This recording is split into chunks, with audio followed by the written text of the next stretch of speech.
The following is a presentation of the ECRHL Network. All right, good evening, everybody, and welcome to ECRHL Live on Cinco de Mayo, the 5th of May. And hope you had your 5 tacos and enjoyed your Taco Tuesday on Cinco de Mayo, and bringing in a guy who's done the Cabo Wabo at least 5 times, who I call the Godfather. Welcome, Jeff Jodoin. Welcome to the show, Jeff. Thanks, Ray. Good evening, ECRHL Live. All right. Hey, so brought you on tonight, and you pointed out right away that it was Cinco de Mayo and whatnot. So you did you get your tacos in tonight, Jeff? I did. Shout out to Yoko Loco food truck. Nice on wheels. Went there for lunch. Check it out. Awesome. All right, so I call you in the beginning here, right? Calling you the Godfather, and kind of joking, but Jeff, you're the one behind the start of Groton roller hockey. So we're going to get into that a little bit tonight and talk about the beginnings of Groton roller hockey. But before we do that, I want to ask you a little bit about prior to 1996, when you started the Shoreline Roller Hockey League. What was your hockey experience before that? Geez, pond hockey, street hockey. There was really no organized league in the area. Mm-hmm. Yeah, lots you grew of up street hockey, lots of pond hockey. Washington Park in Groton, they used to freeze the area there at the park, and spent countless hours there. Awesome. So you grew up in Groton, so you were very familiar to the area prior to all starting the roller hockey program. So street hockey is where you started, and it seemed to, that's where a lot of us seem to get our roots, right from playing in the street. Yeah, spent a lot of time playing street hockey at Washington Park, in the dead end on our street, and like everyone else in gym class, right? Mm-hmm. Yeah, absolutely. The deck hockey programs, the plastic sticks, the plastic blades, maybe a plastic puck, and learning it there and catching the hockey bug for sure. So 1996 or so rolls around. How does this all get started for you, Jeff? What was the onset? Yeah, very organically. I was had a business in Squamish, Rhode Island, that rented Ultra Wheel inline skates. And the Ultra Wheels rep came by one day and had hockey stick and my inline skates in the back of my truck. And he said, "Did you know that inline hockey is the fastest growing sport in America?" And right. Just through a conversation with him and getting a few names of people, started planted the seed, and then got the ball rolling. Yeah. Let's see. We got Todd Paquette chiming in. 96 Team Westerly versus Teams Jeff in the finals. Losing the ball in the stream. Todd, that's great. Hey Todd, how are you? Yeah, the finals was Todd's guys from Westerly with Donnie, Ron, Mikey. Who else was on that team? And I don't remember, Todd. Who won? We'll have to see if Todd can come back with the winner on that one. So you get you're on the cup, Ray. I would have to go pull the cup and check it. It's sleeping right now in the basement for sure. So looks like Todd is saying that you won. So you'll have to. Hey, thanks, Todd. We'll take it. There you go. So you got the Ultra Real rep, and you got the inline skates and whatnot. So what was the next big step towards starting the Shoreline Roller Hockey League? They put me in touch with a couple of guys in Rhode Island who had a league going on. And I spoke with the guy there. His name was Mark Messier. Not to be confused with the Mark Messier we all know. Right. And he just gave me a lot of great ideas to get the ball rolling. I spoke with guys I was working with at the Parks and Rec department, Lee Delisle and Paul Norris. I was helping them with the skate park in Groton. and came to them with this idea, and they embraced it. Excellent. So, when I first heard about your league, and we're going to talk about where, because I believe the first place you started playing was Esker Point Beach. Is that right? That's correct. We started at Esker Point Beach with a Border Patrol temporary rink that I'm sure everyone remembers. Yeah. We'll get an image up of that here in just a moment. So let's see here. I believe, so I threw up an image here of the this is where it all started for us. And I think if you go down there on Facebook, I may have been able to successfully tag it the cradle of Groton hockey. But right there at Esker Point Beach. A little funny story when I heard about the league, because I started in 97, a year after you had got this all started. And I heard it through, I was running at the time, the YMCA of Southeastern Connecticut Street Wales program. And Beth Hoffner had told me that her son Brian had started playing roller down there. And she goes, yeah, they play at Esker Point Beach. And my first thought was, how do they skate on sand? Like, how do they play on beach? Like, beach volleyball. You can't play hockey on sand. I mean, what is this? So, yeah. So, nonetheless, so you started off the Border Patrol pads, bring back a lot of memories. I'm going to get an image up of that as well. I got so many pictures. Thank everybody that submitted photographs, especially Jeff. You had a collection that you had sent me, and then Danny Klarman as well brought back some really good memories and had some great photos. But showing there's actually that guy looks familiar in the middle there. Is that Batman? Yeah, I think it's Jeff Jodoin. And you can see Chris Giacomazzo working the real hard back check there. Yeah, nuts. Nice. So. We're all alone out there. You're all alone. So, yeah, tell us about the Border Patrol pads. I mean, we still see some pieces kicking around, but that definitely brings back a lot of memories.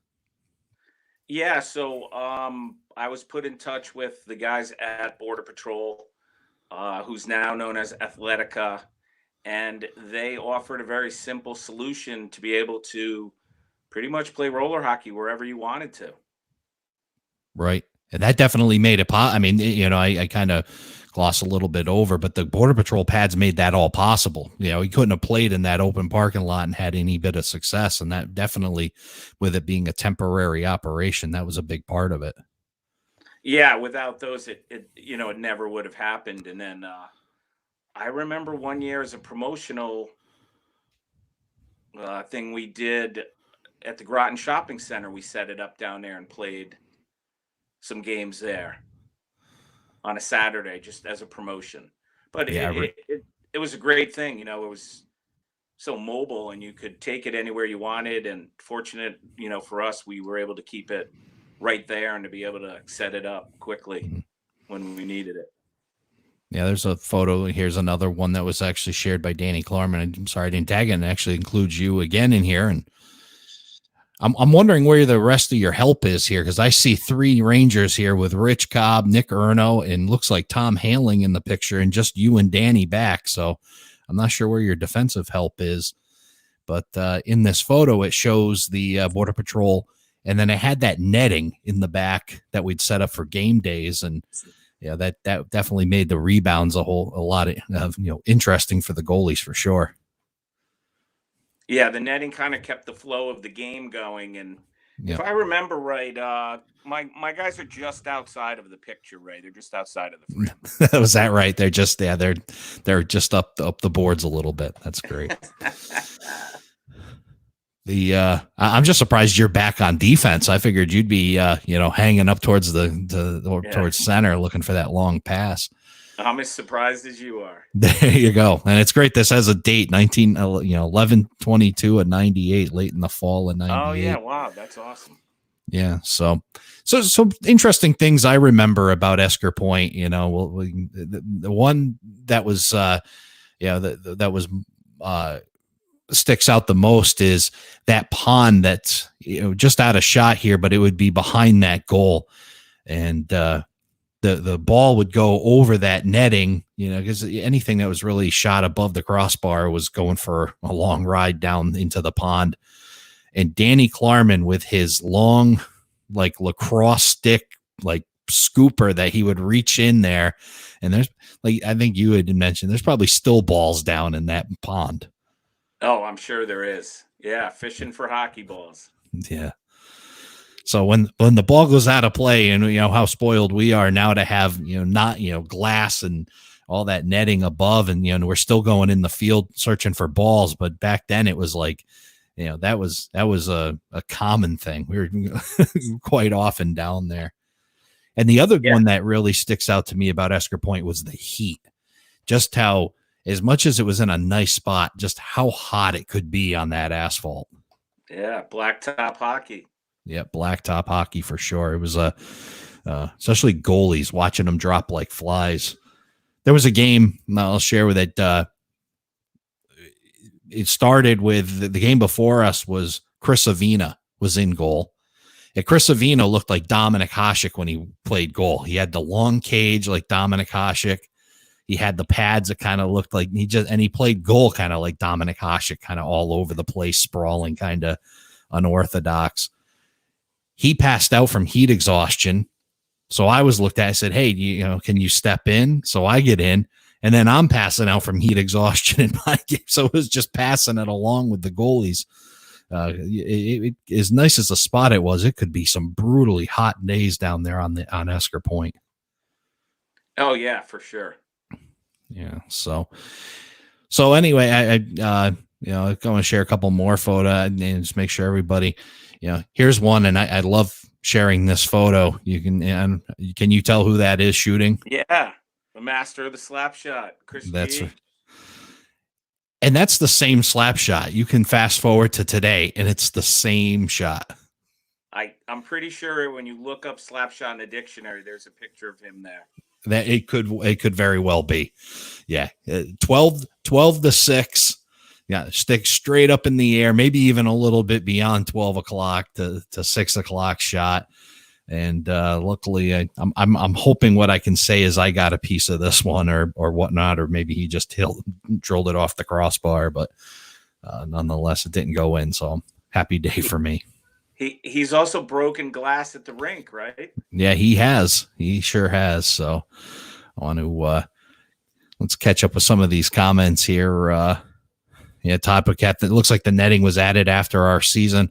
I don't remember if it was a first season or second season thing, the netting. Maybe that was something that was added afterwards. I don't recall. I mean, if you've got dates on the pictures, I'm sure they can tell the story. Right.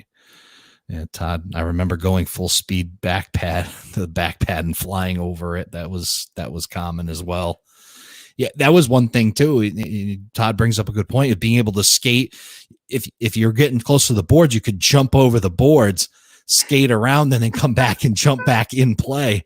Yeah, and because the sideboards were only a foot or so off the ground. Yeah, they were a foot tall. Right. So yeah, you'd jump and go right over the boards, and then Danny Klarman, we could play in the rain, and that we sure could down there. There was a lot of times where it was wet and raining, and we still were able to skate on it. We'll come back to that because there's a great story about the first game at the Groton Hockey Rink when it was wet. I just want to make sure there's so many great photos that were shared today of play down there. And of course, a lot of them include me, the ones that I have, because the girlfriend at the time or a friend at the time was taking photos. I'm going to share this one because I believe, who's that on the far left side? Do you recognize them at all, Jeff? Can you bring it up? I'm not getting it. I'm pretty sure in the Oilers. Yeah, it's kind of like a black jersey with orange shoulders. I'm pretty sure that's Sean Stuckey from Coast Guard. I believe you're right. Or it could be Chris Avina, but I'm pretty sure it's Sean Stuckey. I'm pretty sure that's Sean Stuckey. So yeah. Yeah, that's Sean. Sean's out in California. I don't know if you're listening. What's up, Sean? Yeah, hopefully he's tuning in tonight. So I want to make sure I share that. And he had, I believe her name was Amy. Was that right? The one in the back there? Yeah, that's right. Yep, that's Amy. Yeah. I remember with the bicycle helmet. I'm pretty sure she started the trend of one girl in the league. Yeah. Yep. That's it's been something that's been able to say a good co-ed opportunities for sure. And then Chris Giacomazzo again. That would probably be a good segue. You can check out. You can see the skates that Chris Giacomazzo is wearing there. Those V-form skates. One of the nice things that you actually had, and Esker started at Esker Point as well, and it was the fact that we're talking a little bit about adults and adult memories, but it wasn't just adults. Tell us about you also started a youth movement down there as well at Esker Point. Yeah, so initially the entire league, was meant for from 7 up through adults. Mm-hmm. And at one point on Saturday mornings, we had so many little brothers and sisters that were playing by themselves in the parking lot that it was suggested to me that we start an under 7 clinic game type situation. There you have it right there, the photo. That's my brother Jay, who was coaching, and you've got some guys from the ECRHL Hall of Fame in there, Right. Jerry Tyler, Keith, and Chris Dracos, who was the youngest player ever to play in our league at 4.5 years old. That's great.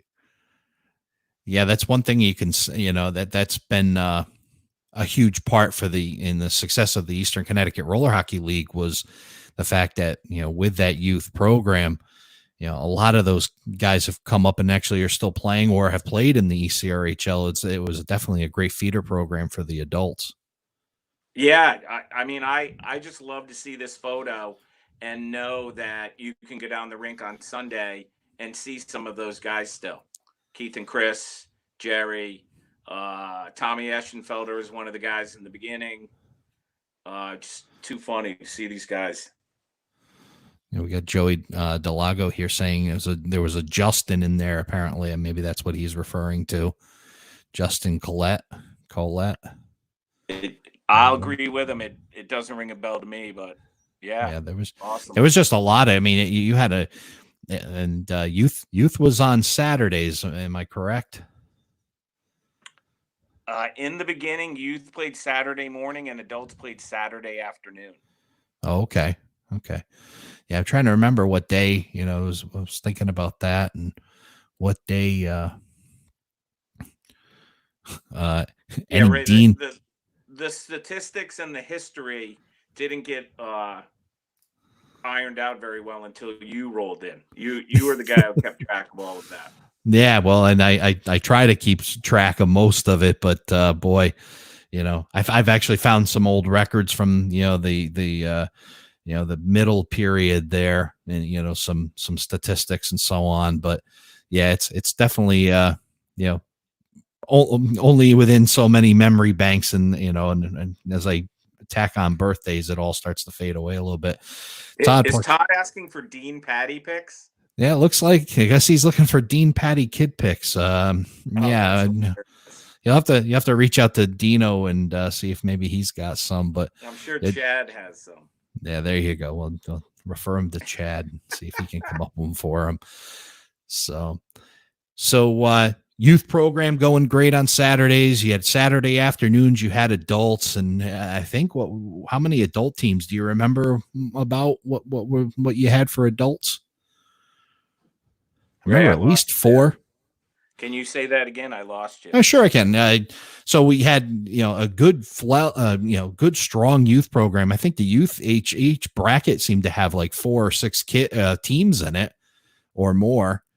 And then you had the afternoon, and then eventually I think Sunday mornings with adults. And how many teams on Esker Point do you remember for adults? So when we initially started that league, I just had the mindset where I was going to do whatever it took to keep that league, get it up and keep it going. Right. And we would, there were kids in that league that were young, that were very skilled, that we would let play their normal games, and we would let them play up with older kids. Mm-hmm. And then the registration was just constant. If someone came down and wanted to play, we would just prorate just to keep new blood coming into the program. And a familiar topic that you and I have shared. I just thought of this now. That might be where the constant recruitment approach came from. Right.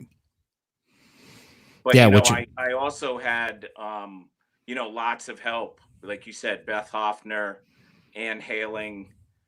There were people that just every week were calling me and bringing more kids and more kids in, and it was a lot of fun to see people just enjoy the game that I enjoy so much, and to bring their kids into it and their neighbors and their friends, and it was a lot of fun. It was a lot of absolutely. work, Oh, as for you know. sure. Yeah. But I can say one thing, you talk about, and going back to, just the setup alone began that mentality also of buy-in for hockey league. When we show up, if you were the first team, you were helping set up the border patrol pads, putting everything together, helping set the rink up. And then if you were the last team, after you dropped your gear, you'd come over, help load the pads into the storage container. So really, it was kind of, out of necessity, but really built that mentality that it was of buy-in for the players. Yeah, I guess it's always been a hands-on approach, and all of those people just love to help out in any capacity they could. Absolutely. We're going to get to one guy who was a key part of that. But I want to talk about our first, roller hockey celebrity sighting that was down at Esker Point. And you can talk about this gentleman here, as you provided a photo and in this event here. Is that Bob Crawford? That is not. That's Tony Szabo. No, I know. Yeah, so Tony Szabo worked with the company V Formation, and they hosted clinics for kids. And we were associated with V Formation, and Tony came down at least 2 times that I remember. Mm-hmm. Yeah, you've got this great photo here, this black and white that appeared in the New London Day, and with an article that covered it at the time. And yeah, I That's think you got to have. be one of my favorite photos. Just too funny to see, Chris at 4 years old out there So taking it to Chris, Tony. yeah, so Chris Dracos on the far left hand side. Yeah. Funny story about Chris is his, remember the old plastic rollerblade skates? They came up pretty high on you. If you look really close at this photo here, his skates came up so high they couldn't get knee shin guards on him. They had to put elbow pads on his knees. That's great. And I hear that that's a good luck thing for him, and he still does that to this day.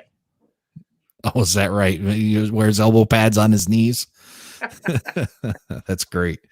Yeah. Another small detail, just funny, and I pick up, the small things. If you look way in the background where the coach is, there's one of the benches that's still down at the rink. That's how far these benches go back. And so those were wooden benches that Chris and Key's father, Andy Dracos, made for us. So those benches have been around 20 plus years.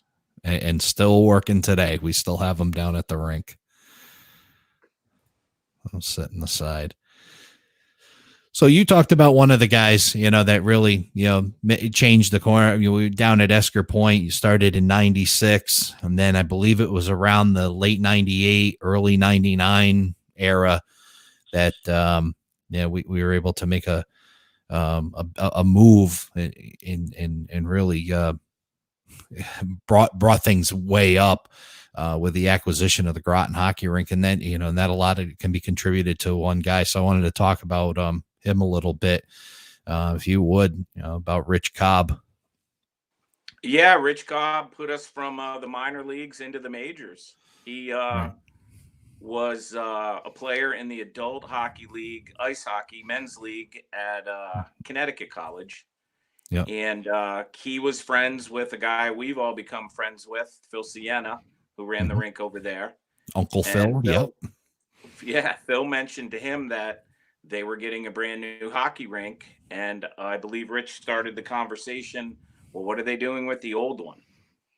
Right. And then Rich came to me. I spoke with Lead, Lyle, and Paul Norris at Groton Parks and Rec, and the conversation started with Connecticut College, and then we were able to obtain the Connecticut College Dayton Hockey Arena rink and bring it to Groton and set it up where it is today, or close to where it is today.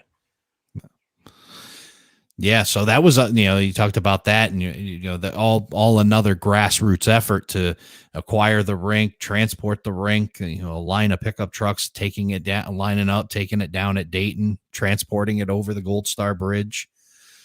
So yeah, and bringing it to Groton. So let me find that image here. So yeah, this is where it landed. So this was the very first Groton hockey rink, and it had a very unique feature. Well, you want to talk about that one, Jeff? Yeah, let me think of a good way to put it. It's all uphill from here, is what your comment was. So when you build a hockey rink, the ideal situation is for it to be crowned, so water can run to one side to the other. An engineer somewhere decided that it would be better to pitch it from one end to the other. So yeah, we had a little bit of a slope there on the league for a couple of years. And then with the expansion of the senior center and the rink being moved, they fixed that situation. Right. So Groton Hockey Rink, I refer to it as Groton Hockey Rink 1, because Groton Hockey Rink 2 in this image is somewhere where that soccer field is, just below it in the image is where it currently sits, pretty close to that, maybe just a little bit farther over. Again, uphill, downhill, and how pitched it was. I remember going down there and shooting a ball down to the other end from the downhill side. It would go up, it would hit the boards, and it would eventually roll all the way back to you. It was quite pitched. If you were skating uphill for the 2 periods, you definitely knew it. But, in the positives, when we, first seeing this and the reaction, and I'm sure, for you as well, just how much it just legitimately, brought legitimacy to the roller hockey program. Oh God, yeah. Like I said, it took us from a parking lot to an official size hockey rink with glass, and and as you and I know, the only outdoor hockey rink in Connecticut to this day. Right, that's right. Yeah, only regulation one that is in Connecticut is right here in Groton. There were a few, in between, but today it's the only outdoor roller hockey rink and the only one that's regulation. So, and then the league just there was definitely a great response to that, as well as league numbers. I'm sure you can speak on that. Yeah, I mean, from the very beginning, that league just grew and grew on its own, mostly by word of mouth.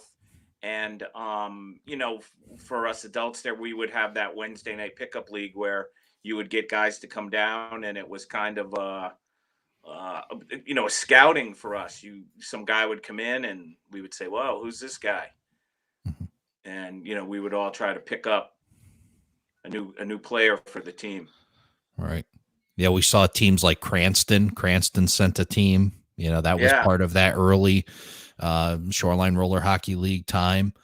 And then it was just, again, when people saw it, it was just, I remember my reaction to it, and just seeing this rink for the first time. That's why these pictures, when I went down there and saw it, was like, the opportunity for me coming from street hockey roots. I mean, I started playing in the driveway with my cousins.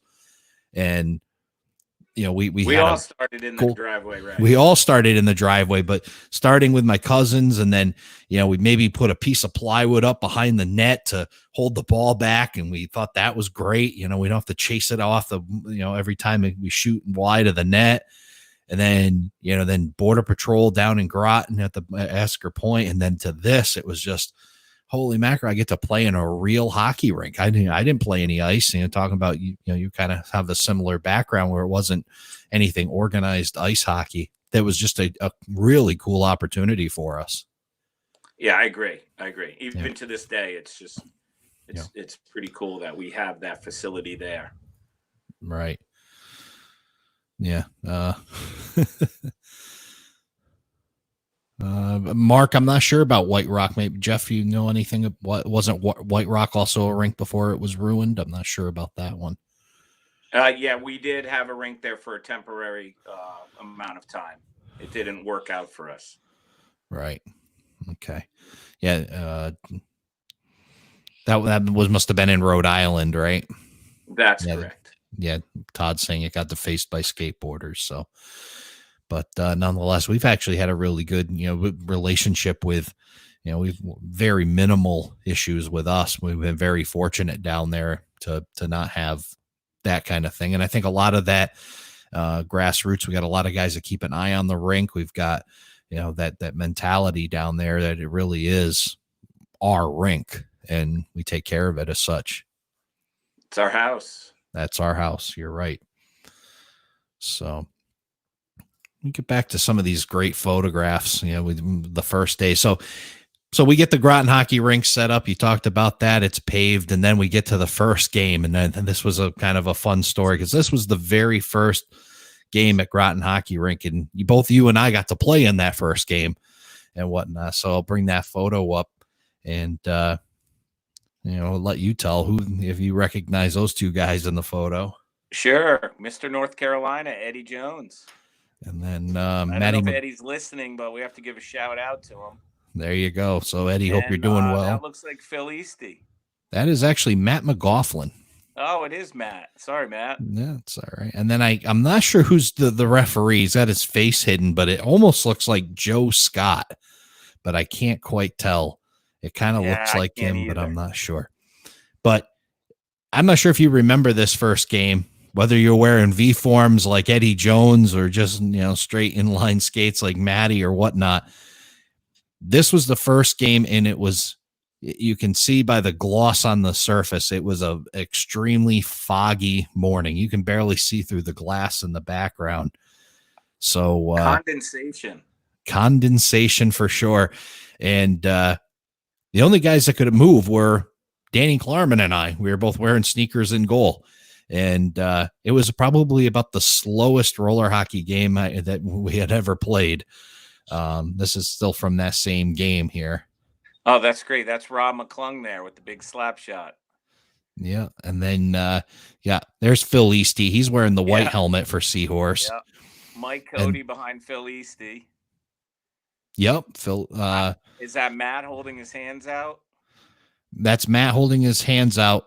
Phil Easty's the one with the white helmet, and that's Paul Jacey. Oh, Paul. Yes, Paul was the other person taller than Phil on that team. Right, and you can see the scoreboard there, 3-2. I'm not sure who was up in that game. I think it's a 2 on that other side. Yeah, I think you won. You won that game. I know for a fact, thanks to awesome defense like you see here. Here's the birthday present of a lifetime to Eddie Jones, a huge rebound coming to him off of a Jeff Jodoin shot. So that's great. He's gonna you can just see it. I'm on one knee. He's gonna bury that thing in the open net. Oh man. So I'm laughing with you, Ray. That's a great photo. Who took that shot?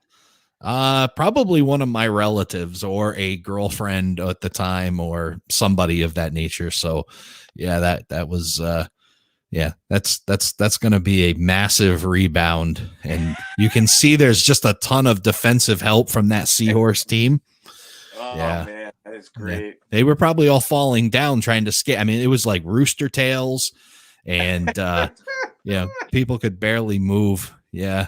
And Todd's, asking quads or V forms. They were V forms. We never played with quads. No. Nothing would have helped today. And you'd have to get rain tires for this game. So that's when we found out, hey, if the rink's wet, we really can't skate on it. And that was the lesson learned from the very first game at the new Groton Hockey Rink. Yes. And then Mark condensation hockey. The rink is very affected by weather. But we've worked out some trade secrets. You guys have come up with some great ideas down there, right?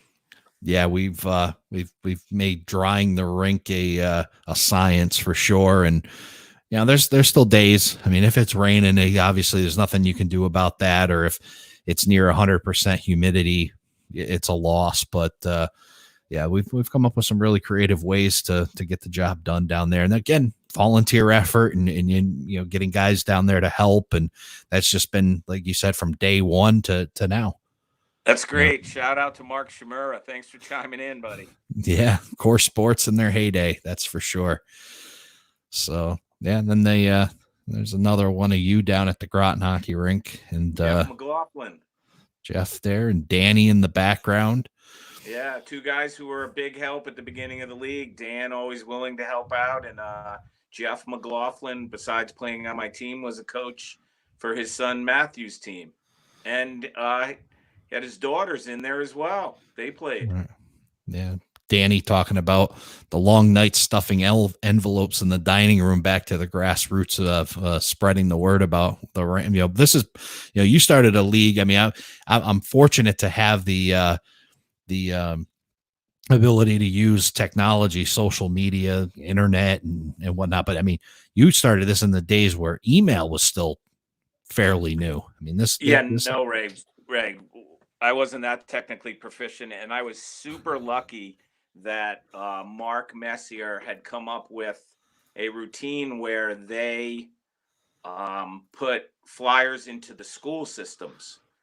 And so we drew a 20-mile radius circle and contacted superintendents of schools, and Staples was a big help to us. They cut us a deal, and we put 10,000 flyers into the school systems that had to be divided.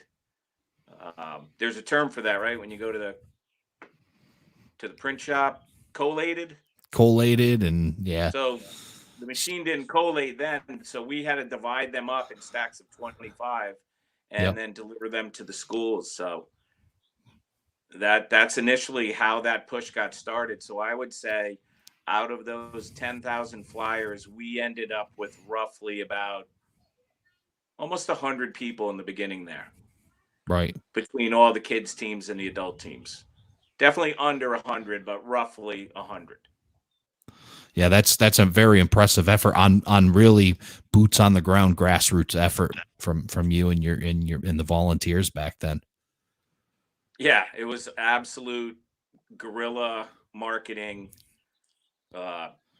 tactic. Absolutely. But effective, you know, and it definitely got the word out. And again, I'm spoiled. We can do things like this, the show tonight, and social media and everything else. Back then that didn't exist. And, you know, to be able to accomplish that is really a feat. Back then, this would be a public access show. That probably. And Chris Giacomazzo, I had to do that job while Jeff whipped me in the back. So a little rough over there at Core Sports and the employment tactics you know, going on over there. And Todd is talking about he still has his Core Sports jersey. There was a few of them. I remember you guys start supposed to hand those in. Oh, no, he owes his jersey still. Yeah, you started out. I think you started with Phoenix Coyotes colors, and then you guys changed quite a bit. It was nice to be the boss and the guy that was the sponsor too, because you guys had quite a few different jersey changes. Well, we started with Sharks. We were Gang Green, and then switched to Phoenix Coyotes when I opened the store in Groton. Oh, awesome! Yeah, and then you had these, that picture I had put up there where you had those red, and that's actually a nice looking jersey there. That red with the, that was pretty sharp. Core Sports, and then you had your bomb on the front of it, your logo. I'm trying to think what team that is. Is that Jersey? I don't even know. I think that's just I don't even know if it's based off an NHL team or not. But that was that was made custom for us. Yeah, that's a very sharp looking jersey there. So, and I know I want to talk jerseys because I know you, and you know how I am with jerseys, and I've always been that way. And we've done a great job with the Eastern Connecticut Roller Hockey League, and the wearing jerseys and getting everybody to match and really getting that professional look.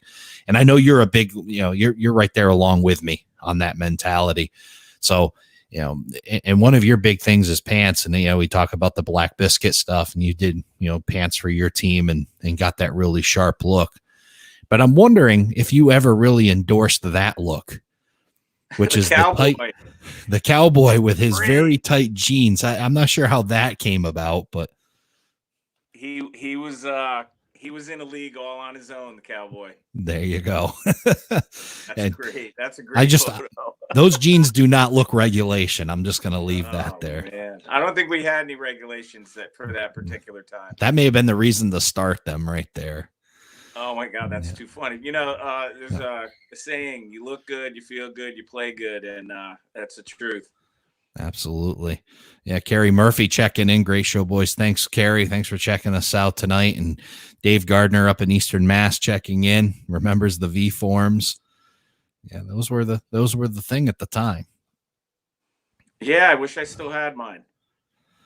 And Giacomazzo said those were the black biscuit jerseys, the red ones. So I think Giacomazzo had some V forms as well. I think there was maybe an employee discount on those V forms. There was a discount for anyone who would buy them. There you go. There you go. Yeah, it's funny, up until, and maybe even current, I think there was still a guy, and I'm not sure who it was exactly on EB, but I think he still had a pair of V forms. I noted that he was wearing. So those still seem to be lingering around. Those were the Eddie Jones Pro model that he found at Goodwill. Could have been autographed and pre-broke. Yeah, ready to gently used. So over at Replay Sports in Groton. Yeah, it was a decent skate. Yeah, and seemed to be very popular. It actually was. It was a really good skate. Excellent. So then there was a second. You mentioned him earlier. There was a second celebrity, and probably the highest of players in our league. That guy. There he is, Bobby Crawford. That's great. So Bob Crawford played for the Rangers. Like, the Rangers needed any more help. The Rangers were like the team back then. They were racking up championships, and then they added on Bob Crawford.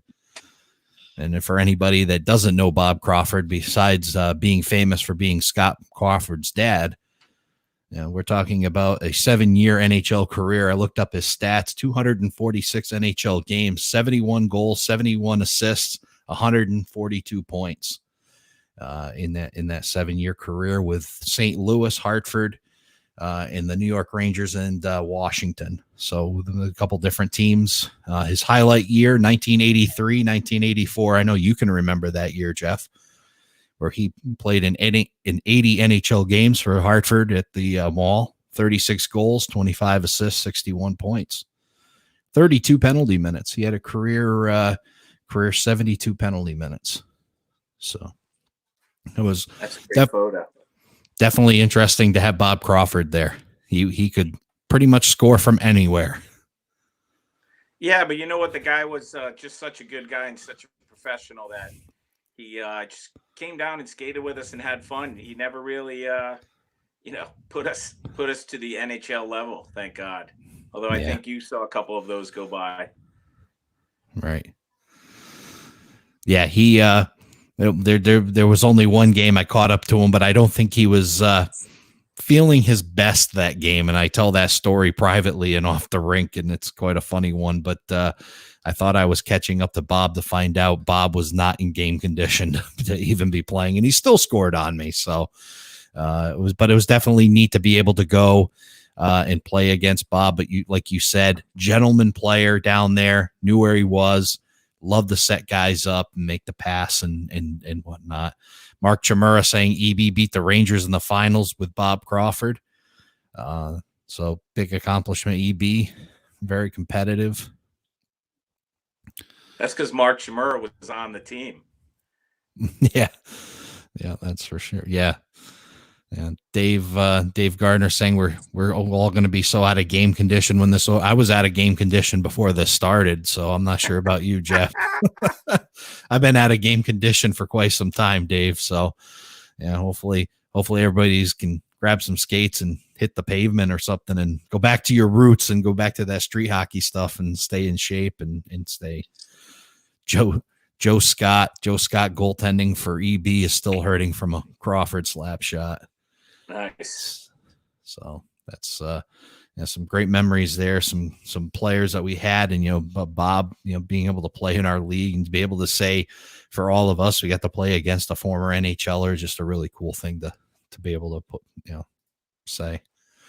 Yeah, legendary for sure. So I definitely want to share the rest of some of these other photos of the first Groton Hockey Rink. Got one more, I think, here. I was gonna make sure that we shared the this is you and the infamous Eddie Jones. So Eddie Jones played. So, that's Benny Taylor in goal. I think the first goalie within the Shoreline Roller Hockey League to wear skates. And up there you go. You turned a light on. We can see Jeff now when we come back to it.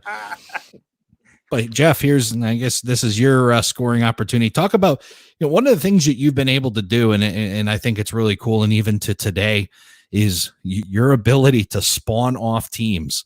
And that started back here. I see Eddie Jones, and he was one of your guys, but then he spawned off a team. Yeah, they started a team, the Stars, which was sponsored by Sully's Cafe in Groton.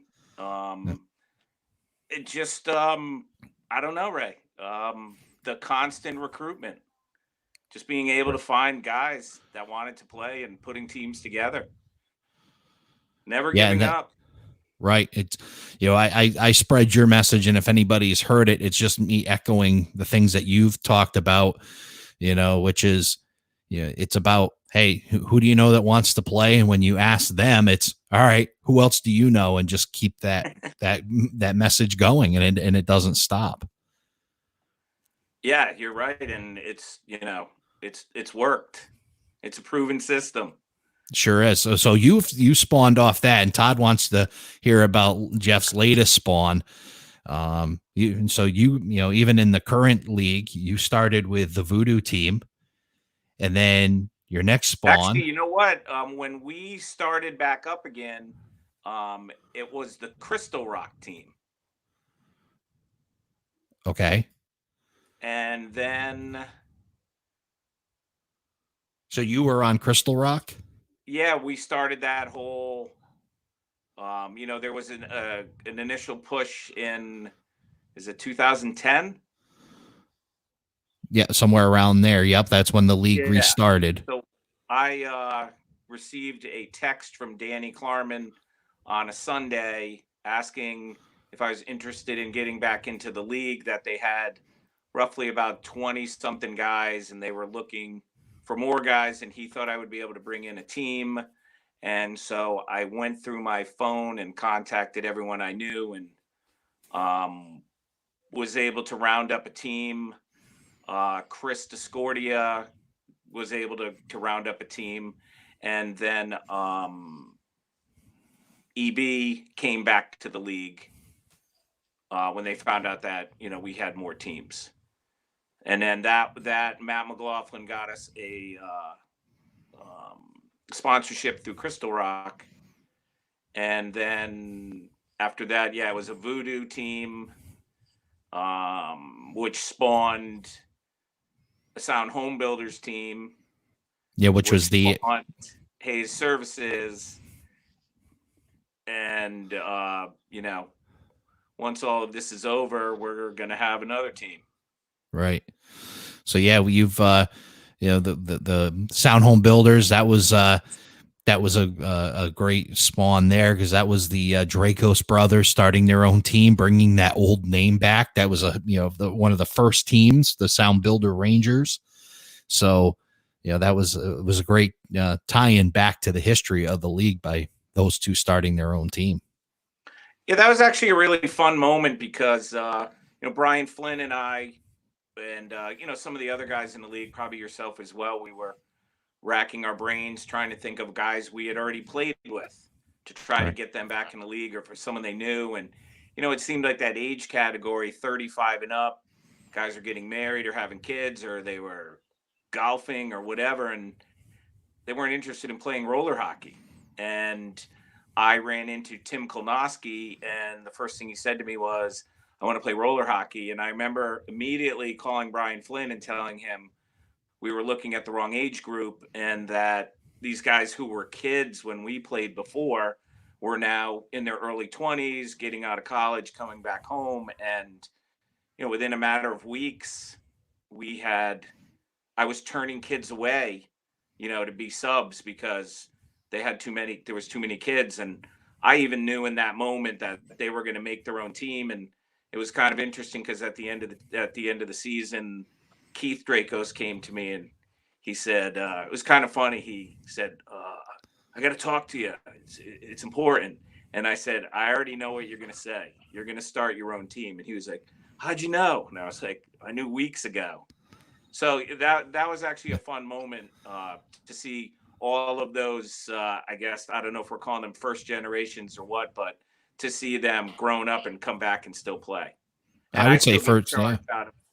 Going down to the rink and seeing those guys that I remember, that were 5 and 6 years old, and we're hanging out in the parking lot and playing. Absolutely. Yeah, they definitely brought it all full circle. And, just how important that youth league is to the success today. That was started in 96 with a 4.5-year-old out playing with next to Tony Szabo and whatnot was a very important piece of the growth to the league. Yeah. And then, also locally, those kids segued into ice hockey. And then as they got into high school, they were, the catalyst for the first Fitch ice hockey team. Fitch ice hockey team, I believe there's just 1 or 2 guys who didn't play roller hockey. The majority of it was all roller hockey kids. Yeah, and that youth program being so vital. You mentioned Fitch, but that was back in the day. Roller hockey was a you said yourself, the fastest growing sport. It was a feeder to not just Fitch, but a whole bunch of ice hockey programs in the area. Yeah, because we had kids, from everywhere. I mean, East Lyme had their own team. St. Bernard's had a good team. And I don't recall any others. But, yeah, it was definitely, a feeder for the high school teams. Yeah. And, the reasons behind that, I'm sure, you and I have talked about a lot. Roller hockey was a great way to test, the parents that maybe couldn't afford or didn't want to afford to put their kids in an ice hockey program, we're able to get them out and for fairly inexpensively let them try hockey. Yeah, no, those first couple seasons are pretty interesting because we did have people that didn't want to spend the money, and we would have kids with, soccer shin guards and regular knee pads and an old pair of beat up rollerblades and a lacrosse helmet. Yeah, just, kind of whatever they could use to get it going. But then once, they saw their kids' love for the game and how much they enjoyed it, then everything changed. And it was, we're going to need a pair of Mission skates, and we're going to need this and need that. And, right, things you and I enjoy, the equipment and seeing, the whole professional looking of it. Right. Yeah. So that was definitely a big factor. One of those that was part of that has now signed on. So I guess we got to restart the entire show all over again because Chad Bueller's here. So hey, why don't we just start right from the beginning again, Jeff? Anyone? Yeah. And Chad saying that we took care of Cranston. Well, I hear there's a videotape. I haven't seen it. I'd love to see it, but I hear there is video.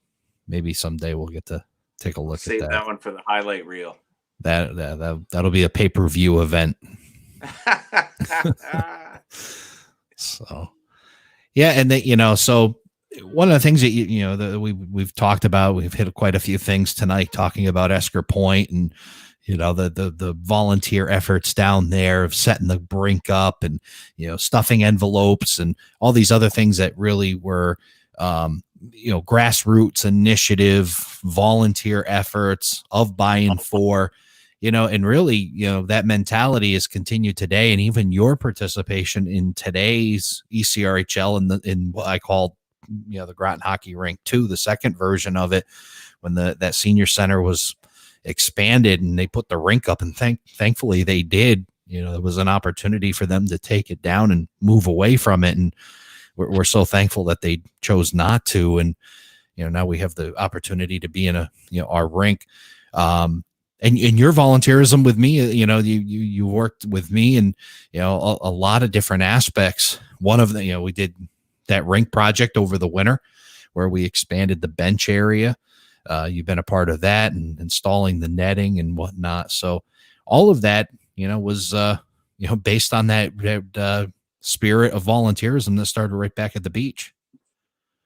Yeah, I just, I love the game, and that rink's just has a special spot for me, and you've taken it further than I think any of us could ever have imagined, and it's just still great to be a part of. Well, it's great to have you still a part of it, and you've definitely been a huge help to me, and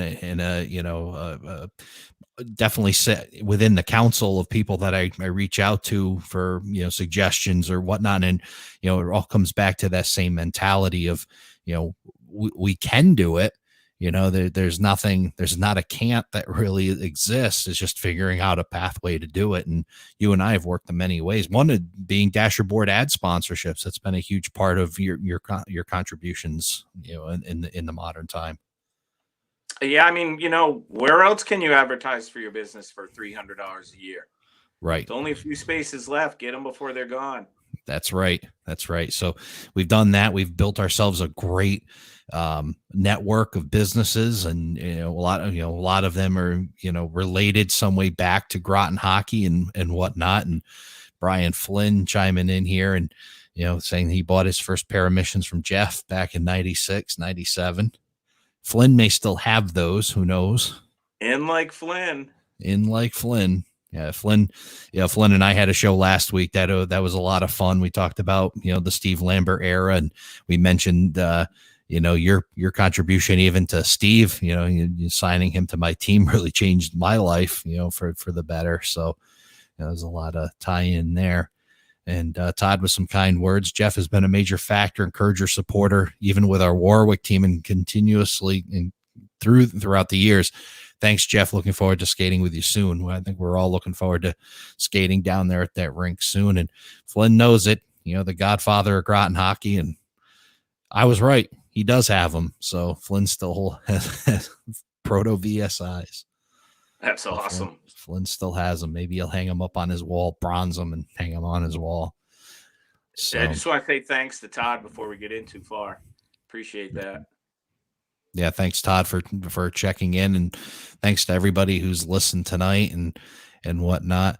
I want to make sure I covered all the those photos again. It's always great to look back, and if anybody wonders why I like to take the photos, and it's enjoyable for me, but it may not be important today or tomorrow, but when you're able to look back 10, 15, 20 years and look back at some of this, it really is a joy to be able to see this, what used to be.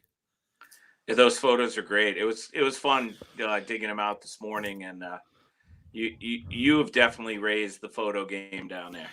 Well, I wish we had played in the digital era. We were in the old film, so all these pictures that I had taken, you take them down to Stop and Shop when Mom does the shopping and drop them off, and 24 exposures, and you hope that 3 of them are good, and you wait a week and a half, and she comes home and they're blurry, or they were out of focus, or whatnot. Yeah, we're definitely spoiled now. Carrie checking in tonight. Carrie and Ernie are saying hi, and good to see them. Carrie had a great show with me a couple weeks ago. We got to learn about Carrie and her playing time. So, and it looks like they got a new member of the family there, a new pup. So congratulations to you guys on that.